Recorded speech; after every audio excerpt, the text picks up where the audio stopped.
back when I was a child, my parents would take my little brother and I to my grandparents' house, typically for a couple weeks at a time during summer vacation. This made their lives easier, as they didn't have to worry about childcare, and we got to visit Grandma and Grandpa. Win-win situation, really.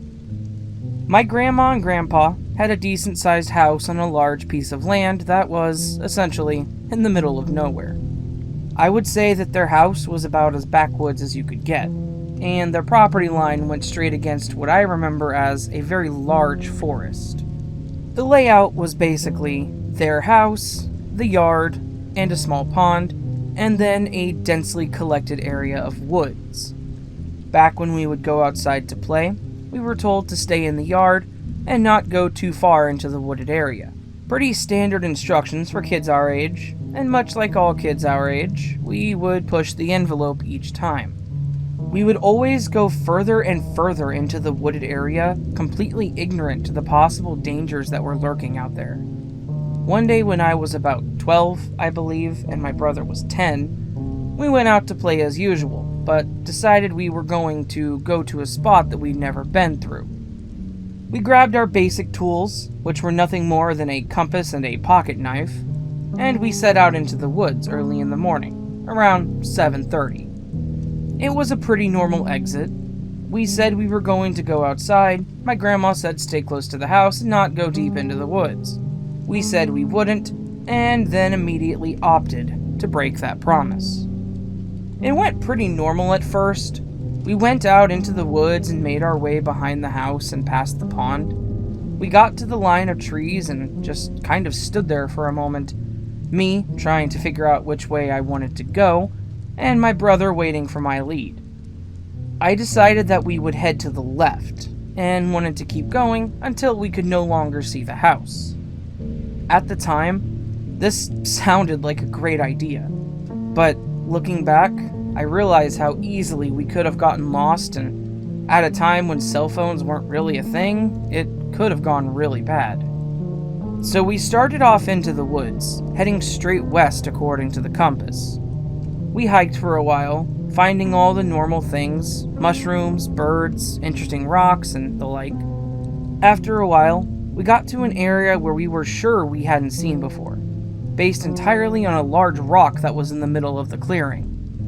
We get to the rock, and my brother sits on it, and then asks if we should start heading back. Me, being the adventurist I was at the time, said that I wanted to keep going. As I looked around, I tried to take in the area and figure out where exactly we could go, when I noticed that there was a bit of a ravine down a little bit further in. I told my brother that I wanted to go check it out, but he started to complain about his legs being tired.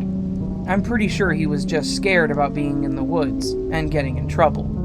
I rolled my eyes and told him that if he was in so much pain, he should go back to the house without me. I could tell that this did the trick. The look on his face was one of fear. He knew that he would likely get lost if he went alone, and he was already scared as it was. Honestly, again, thinking back on this, I was kind of a jerk to him, and, well, I really shouldn't have been. So he asked me if he could just stay on the rock and wait for me to come back up. I rolled my eyes and said yes, and that I wouldn't take too long. I walked over to the ravine and noticed that it was actually a small creek, something I wasn't even aware existed on my grandparents' property. I told my brother that I was going to climb down and that he needed to stay put. He nodded, and I turned back to start climbing down the short cliff. I get about halfway down, and I hear what sounds like a branch of a tree snapping. At first, I thought it was nothing, but that's when I looked a bit further down the small stream. Down in the ravine, about 100 feet or so down the way, I saw what I initially thought was a small bear. As I watched it, I noticed that it wasn't a bear at all. This horrifying creature had the face like a wolf. Its head was covered in a thick black fur that was matted and mangy. It had long arms like a full-grown man, and it had long claws that it was using to cut into what I believe was a deer carcass. I sat there frozen for a few moments, just watching this thing rip the dead animal to shreds. its snout and mouth covered in blood. After a few seconds of feeling like I was about to piss myself, I realized that I needed to get out of there immediately. I slowly climbed back up the small cliff so as to not startle whatever that thing was. Once I got to the top, I saw that my brother was standing there and kicking the rock that he had previously been sitting on. At this point, my mind was just on us getting the hell out of the area and back to the house. I quickly stepped in his direction and told him that we needed to go. He asked if there was anything cool down in the creek, and I just kept telling him that we needed to get back to the house immediately. I knew that he could tell I saw something, but at this point, I figured it was best to not tell him what exactly, so that he didn't just freak out. He may have been 10, but he was still a bit of a child and was easily frightened. The two of us quickly ran back to the house, not pausing again until we were actually back in the yard and able to see the back door. That's when my brother asked me what we were running from. At the time, I didn't really know what to say to him about it. I had just seen some sort of wolf-like creature eating a deer in a ravine, and it legitimately had scared the hell out of me. I decided to just tell him that I saw a bear. He either wouldn't have believed what I actually saw, or he would have believed it and told our grandparents. So I never told my grandparents about what I saw out there, and I never told my brother what I actually saw either. He still thinks it was just a bear. I honestly have no idea what it was, but I know that it was not a bear, and that it wasn't a wolf either. It was some kind of mix of the two. That day was the last time the two of us ever ventured that far into the woods, and I never saw that thing again. My mom sold the land when my grandma passed away in the mid-90s. She didn't want to keep up with the farmland, being more of a suburban dweller. Honestly, I know that it could have turned out much, much worse. That thing could have gotten up and charged at me, and there's nothing I could have done to protect myself. Looking back now, I have no idea why it didn't stop eating the deer and come after me. The only thing I could think of was that it was satisfied with what it had already caught, and I wasn't big enough prey for it to give up its breakfast.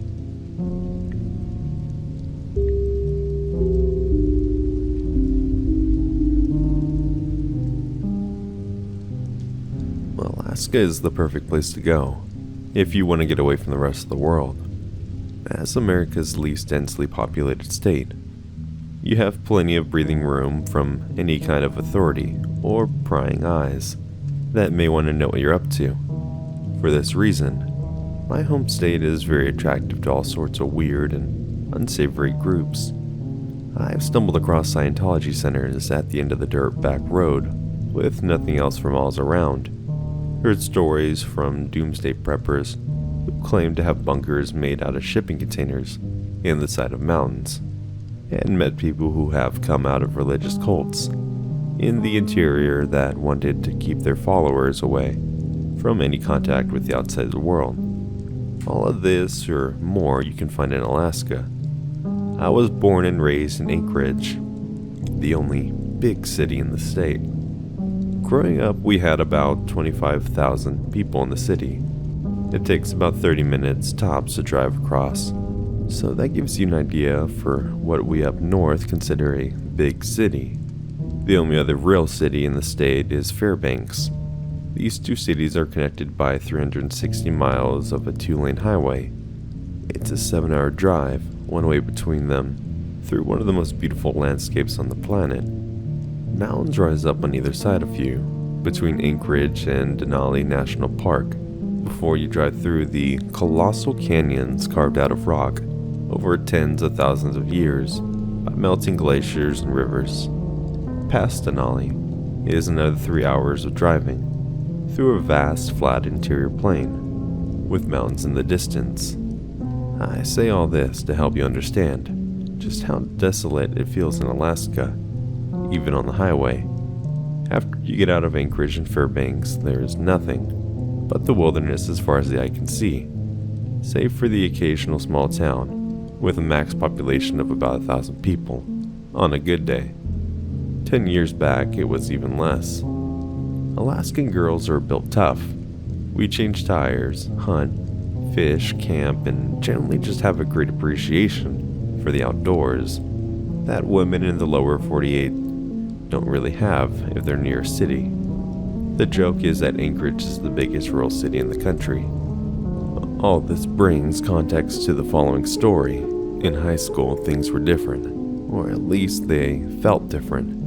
I was a young and stupid woman who thought I could conquer anything, due to the aforementioned build, tough attitude I was raised with.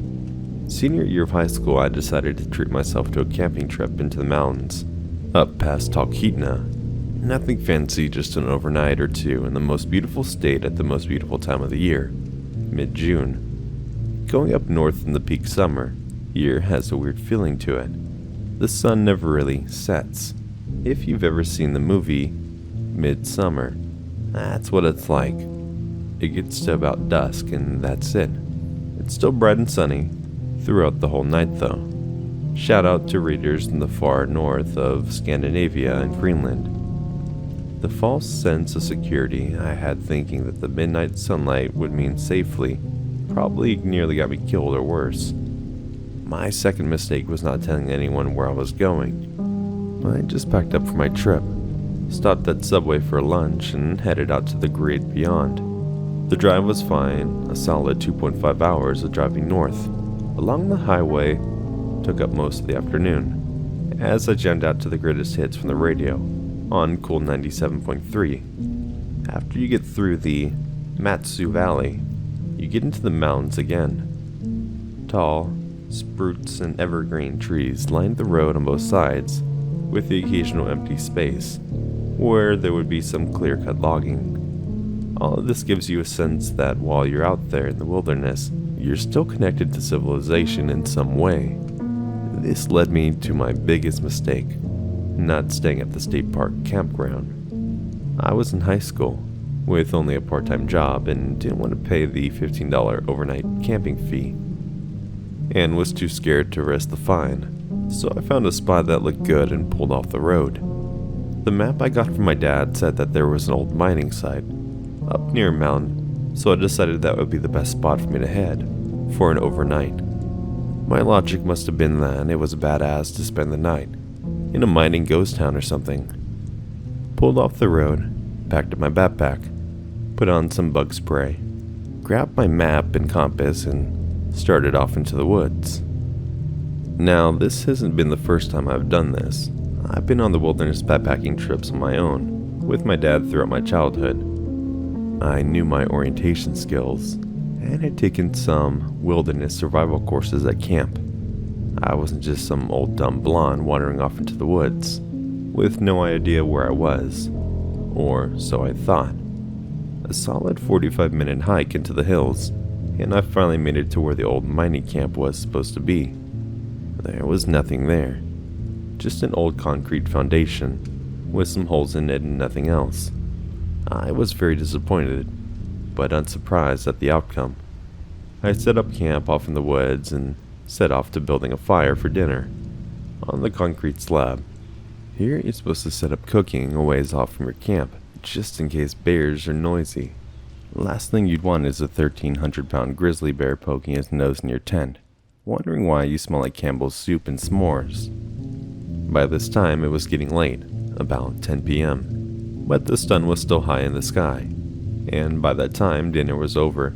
It was nearly 11. I was starving and dug in. About an hour later, it was about as dark as it was going to get, so I hunkered down in my tent for the night, confident that the overgrowth was private enough for whatever animals might come out and around then. I woke to the voices in the distance, and slow-moving crashing through the underbrush. My first thought was hunters.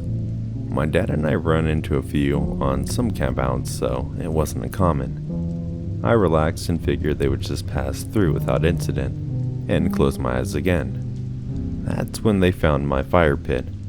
A man's voice cried out into the brightest forest. "Who the fuck is camping out on our property?" I froze. I knew I had fucked up and was getting up. I grabbed my purse and put on my shoes, so I can go apologize before I heard the man again. "When we find you, you're fucking dead." "You're on private militia property, and trespassers get shot." That's when the whole situation changed. I didn't know what to do. I couldn't just pack up my tent. And shit, with some armed guy lurking around, I carefully put on my shoes and put my keys in my purse. I slunk away into the underbrush as quickly as I could.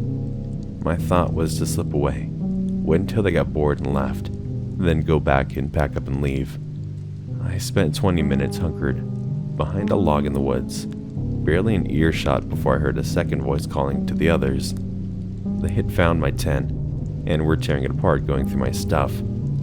I heard one shout out, "Bed's still warm," and "Trespasser's a chick.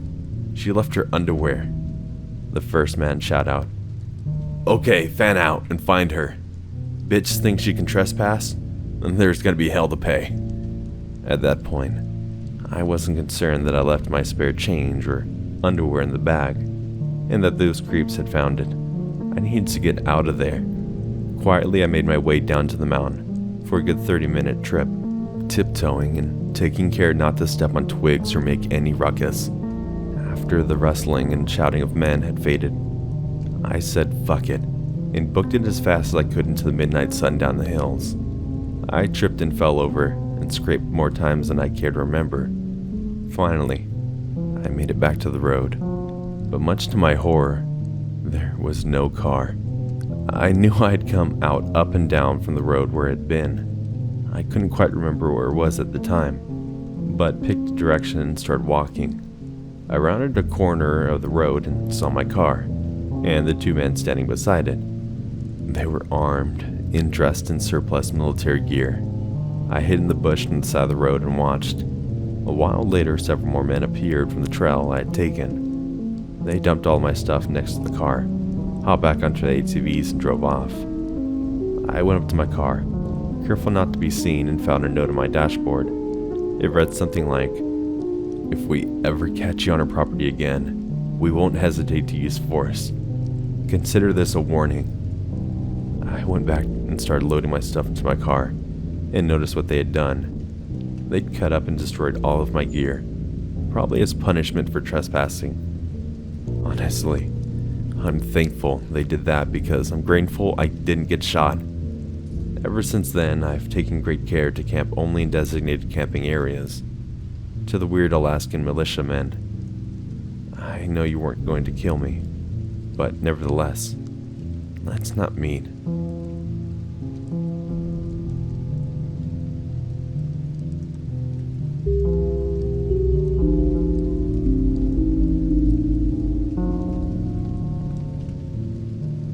I'm 19 and work for a church-based summer camp in the Midwest as an assistant head counselor, basically second in command. For privacy reasons, I won't give the name away, and even if I did, you probably wouldn't have heard of it. It's a fairly small community of churches that does the summer camp. Unlike other church camps, we don't really focus on religion during the camp. It's more of an actual camping experience. Sure, there's a day or two where we do cover a number of parts in the Bible, but for 6 of the 8 days, it's pretty much just enjoying nature, hiking, bird watching, etc. The land that we set up on actually belongs to one of the pastors of the church. It's got a lot of woods, a small pond, and on one side is backed against a small cornfield. The whole thing is only about 20 to 30 minutes away from society. My point in this, despite the fact that it is an area for enjoying nature, is that if there were any emergencies, we wouldn't have to wait long for an ambulance or anything like that. In fact, you actually get a little bit of cell signal in parts of the campground. For the most part, we manage to keep the kids in line, but sometimes they wander into the field or we find them taking impromptu hikes in the woods. Most of the time this is fine, but the story is about the one time that it definitely was not fine, and the kids that were there were probably scarred for life. We were about halfway through the 8-day trip. We had already gone through one of the 2 Bible study days, and right about then is when the kids start to get restless and want to wander off on their own. On this day, we had 2 or 3 boys do just that. They wanted to go out and explore the cornfields on their own. I was dealing with the rest of the group and making sure everyone knew what activities they were supposed to be doing that day. And when it came time for roll call, I realized they were not there. Not wanting to sound the alarm right away, I told one of the other counselors to go check the bunks, and I asked my group if they had seen them. After a bit of interrogation, I finally got one of the kids to tell me that they had gone out into the field. Whenever this happens, we have to do a basic lockdown. Get all the kids back in their buildings and guard the doors just in case. I called the other counselors on the walkie and advised them that I was about to go look in the cornfield for them. They came out and rounded up the kids, and I started back toward the field.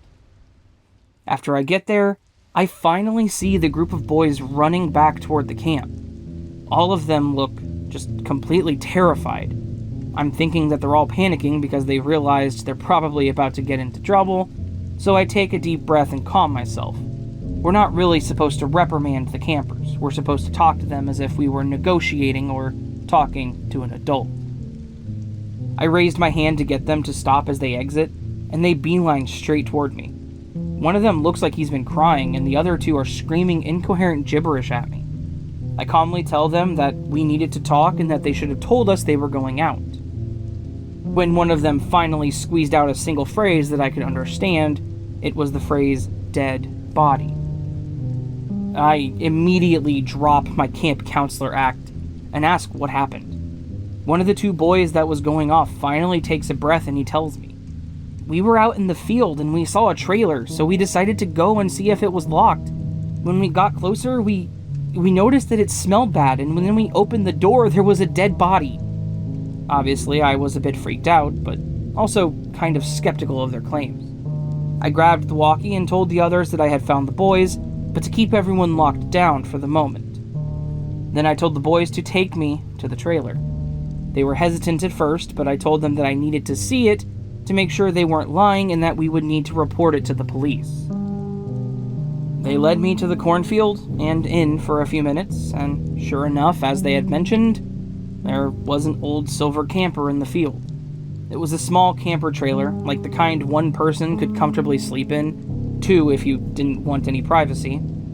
Seeing this kind of made me nervous.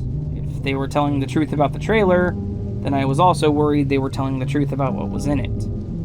I held my breath and walked over to the door, grabbing the handle and pulling the door open. The smell that hit me was intense, and I immediately slammed it back shut, pulling away and trying not to gag.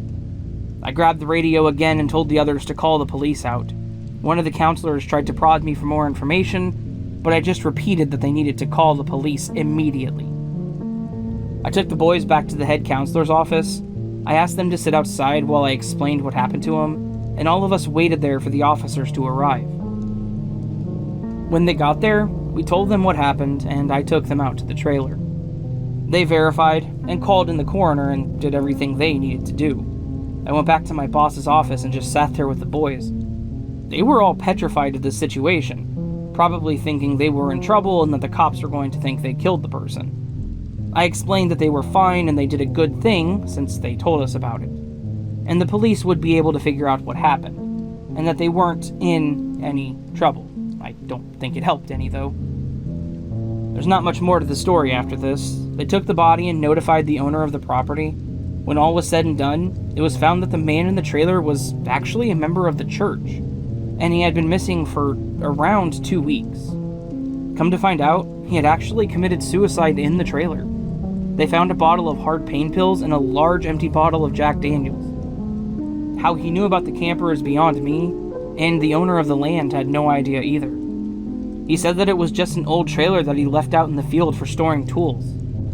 Somehow he knew about the trailer and decided it was a good place to follow through with his decision. Honestly, I'm never going to forget that smell, and thinking about it still makes me want to gag. But I really feel bad for those boys. I'm going to bet that they will never forget this whole event, and they're going to need a lot of therapy to get past this.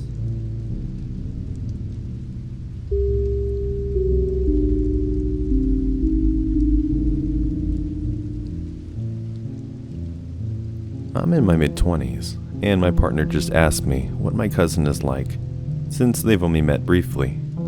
I told them some fun stories from our childhood, and then tried to find some words to describe her character. And one of the first stories was paranoid. But then I stopped to ask myself why I think of her as paranoid, and I suddenly remembered a childhood memory I'd completely forgotten. When I was about 10 and she was about 12, I visited her house for a sleepover. I arrived in the early afternoon, and we swapped Goosebump books and listened to The Three Investigators, which is much more popular here in Germany than in America. We then decided to go get snacks for a movie we wanted to see on the TV later. Her mom, my aunt, gave us $10, so much money when you're a kid, and sent us on our way to a nearby supermarket before it got dark. The area she lived in was near a big intersection outside of the city, with big chain supermarkets and department stores people only ever got to go to by car. We bought our candy and crossed the main road to get back to the quiet residential district. She noticed a tall man in a yellow t-shirt following us across the road, unless he also lived in one of the few houses. A slim chance he had no reason to be there. She told me how she had saw him in the shop, and how he had followed us across the street. She panicked a little and told me to walk faster. I did, even though I thought she was overreacting. After all, we were always reading spooky stories. I was sure they must have gotten to her head. He also picked up his pace and followed us for several streets before we arrived at her house, and rang the doorbell, and he hurried into the other direction. I was a very naive child, and all I'd ever been told about stranger danger was to not get into a car with someone who offered you candy. I was not worried in the slightest. I did not see why she was freaked out at all. When we got into bed that night, she said something like, "Now he knows where I live. I'm so scared. What if he comes here again tonight?" And I replied something like, "And does what, murder us? Why would someone do that? He doesn't even know us." I completely forgot about the whole thing, but started thinking of her as paranoid. She probably thinks of me as naive. So, to the man in the yellow t-shirt who followed two little girls home at dusk, let's not meet again.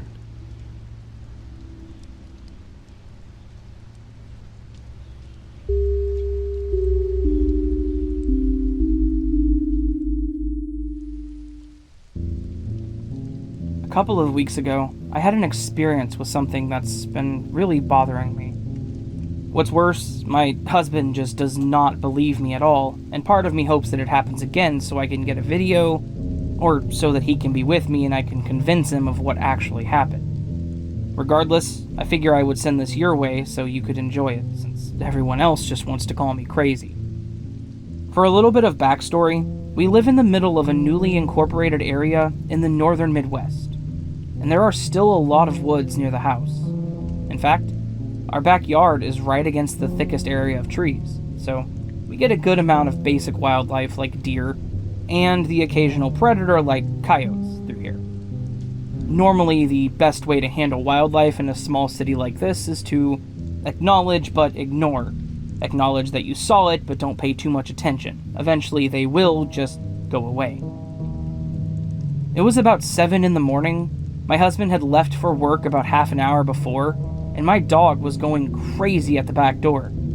I was drag-assing around the house, having not had my coffee yet, and not sleeping well through the night, so I trudged over to the door and let him out into the yard to go do his business on his own. Then I slowly walked back to the chair and threw myself down, nearly falling back asleep. After a few moments, I hear my dog starting to bark like crazy. I ignored it for a moment or two, but then he started panic scratching at the back door. Right then I knew something was up. Thinking it was one of the aforementioned coyotes, I made my way over to the back door and opened it. Max, my dog, shoves his way into the house and runs straight down into the basement, something he only does during thunderstorms. After I watch him practically jump down the stairs, I look back into the yard and see what the hell had him so riled up. In the woods, right by where the chain link fence is, I see this strange dog-like creature. At first I thought maybe it was a fox with some kind of physical defect. It was larger and mangier, or maybe it was just a messed up coyote. I stood there in my pajamas for a solid 2 to 3 minutes just staring at whatever the hell this thing was. It had dark hair, shimmering eyes, and overall was just creepy looking. After those few moments of us staring at each other, this thing walks over to the fence and leaps up on its hind legs, grabbing the metal bar at the top of the fence. As soon as that happened, I slammed the door and ran back inside. I legitimately have no idea what the hell that thing was, but it was big and it was terrifying. I called my husband and told him that some werewolf-looking thing was in our backyard, and he literally laughed at me. Of course, when I tried to go and get a picture of it, it was gone. Unfortunately, or maybe fortunately, depending on how you look at it, I haven't seen it again, and my dog doesn't seem too fazed by it anymore. I've been going out back with him every morning since, but nothing's been there. I promise you though, if I ever see this thing again, I am getting a video of it and I am sending it to every major news outlet that exists.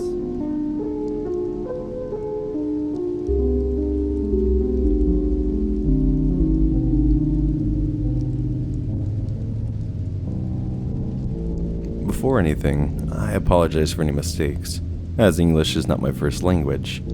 So this happened in the summer of 2019. Me and a group of my girlfriends were having a week-long trip near the sea, as we had the year prior. It was the week of the year we had all been waiting for. At the time, we were all between the ages of 16 and 17 years old. One of my friend's grandparents owned a house near the sea, and so we would all go there, buy our own groceries, and just basically do whatever we want. My friend's parents were also at the house during the week, but we wouldn't interact much, aside from good morning and how was your day.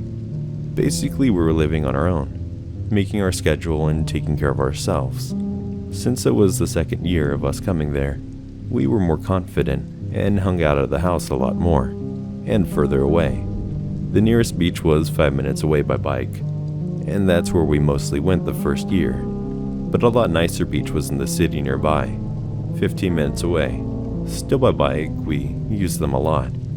And that's where we went the second year. Most of the week went by just fine. Nothing spectacular happened. We were nice kids, and didn't want our friends' parents to be disappointed in us allowing us to be free. So we were cautious, sober and just enjoying our girl trip. On the last night, we decided to go to the city, because there happened to be a small fun fair, and we thought it would be a nice way to end our trip. We played some games, won plushies, etc. And me and my friends decided to go on a ride. I don't know how to explain it, but it's made of chairs attached with chains to the ceiling things, and it spins. It's called flying chairs, in my language. While we were in there, a group of boys were looking at us, and the other girl that waited for us heard them say, "We should talk to them. You go." "No, you." Anyway, me and my friend, oblivious to what was happening, go down from the ride, and went back to our friends. As they began saying something about the boys, one of them approached us. They were a bit older than us, between 18 and 19, if I remember correctly. Some of them had a bit of alcohol, and it shows, but they were super nice.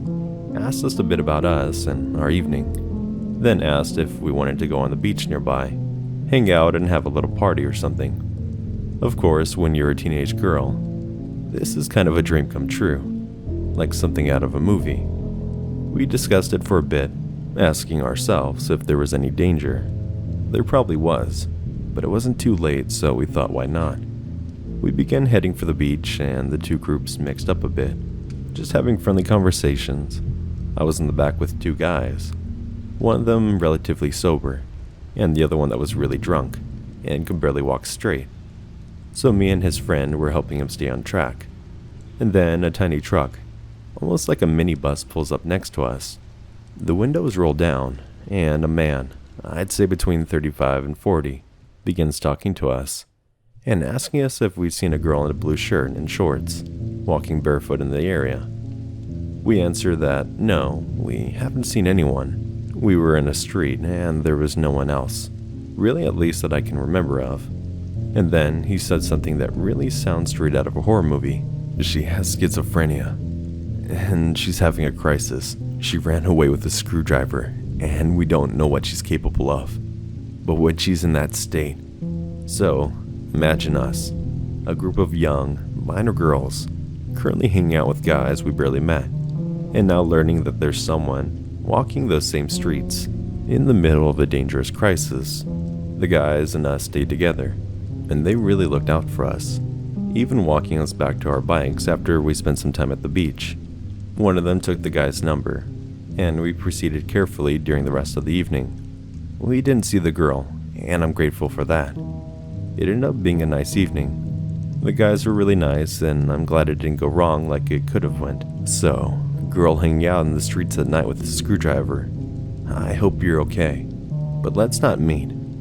I hope this story wasn't too anticlimactic, but I can assure you, at the time, it was really terrifying. And inside, I'm glad we had those guys with us, instead of just being a group of girls.